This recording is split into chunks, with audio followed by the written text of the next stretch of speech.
So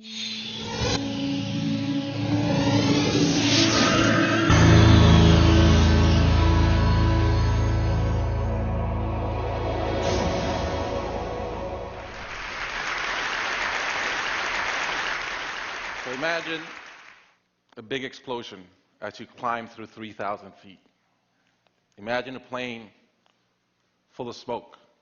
Imagine an engine going clack, clack, clack, clack, clack, clack, clack. Sounds scary.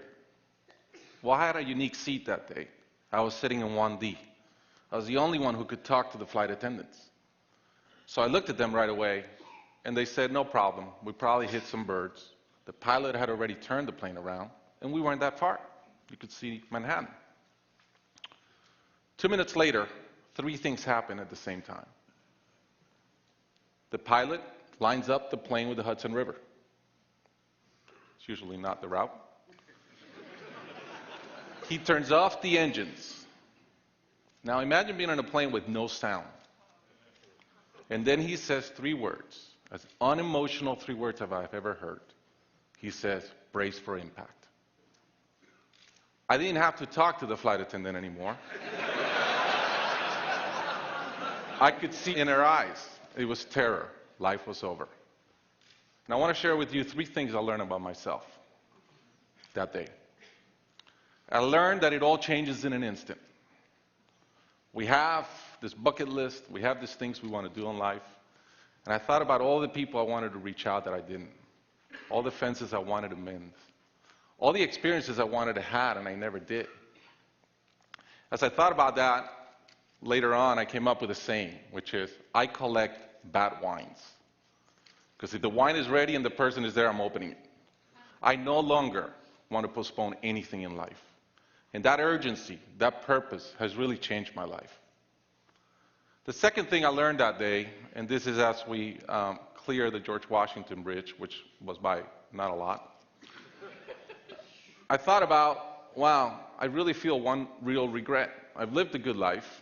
In my own humanity and mistakes, I've tried to get better at everything I've tried. But in my humanity, I also allow my ego to get in. And I regretted the time I wasted in things that did not matter with people that matter. And I thought about my relationship with my wife, with my friends, with people. And after, as I reflected on that, I decided to eliminate negative energy from my life. It's not perfect. It's a lot better. I've not had a fight with my wife in 2 years. It feels great. I'm no longer trying to be right. I choose to be happy. The third thing I learned, and this is as your mental clock starts going 15, 14, 13, you can see the water coming. I'm saying, please blow up. Right? I don't want this thing to break in 20 pieces like you've seen in those documentaries. And as we're coming down, I had a sense of, wow, dying is not scary. It's almost like we've been preparing for it our whole lives. But it was very sad. I didn't want to go. I love my life. And that sadness really framed in one thought, which is, I only wish for one thing. I only wish I could see my kids grow up. About a month later, I was in a performance by my daughter, first grader, not much artistic talent, yet. And I'm bawling, I'm crying like a little kid. And it made all the sense in the world to me. I realized at that point, by connecting those 2 dots, that the only thing that matters in my life is being a great dad. Above all, the only goal I have in life is to be a good dad. I was given the gift of a miracle of not dying that day.